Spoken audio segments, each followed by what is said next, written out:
大家好，我係嚟自於香港寶城宏毅 Agency 嘅菲力灣。咁以往嘅其實都好單一市場，就係即係純粹可能係師兄師姐入行嗰陣時，大家有醫療、危疾、人壽啦。因為如果我哋有正常一個新入行嘅同事，正常客戶量唔係咁多嗰陣時咧，做咗1至2年咧，佢個樽頸位就出現啦。但係其實喺保險日益多樣化嘅環境底下啦，其實仲有好多叫做 GI， 令到個客戶會失到佢哋意識，從而去買人壽保險嘅。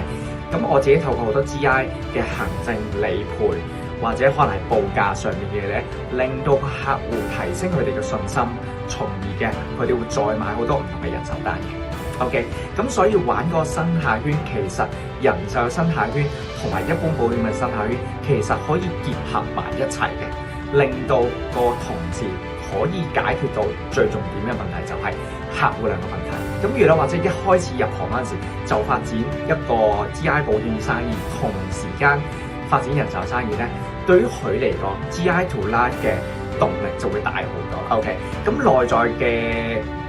嘅心理變化咧 ，GI 亦都會俾一個同事更加多嘅正面影響，因為始終你簽單嘅次數或者翻單，甚至乎 refer 嘅速度都會快好多。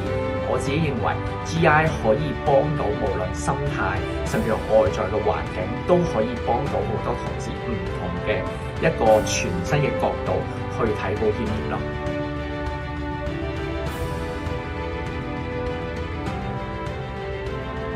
所以如果大家有興趣再想深入啲了解嘅話咧，咁我就再同大家再分享多少少啦。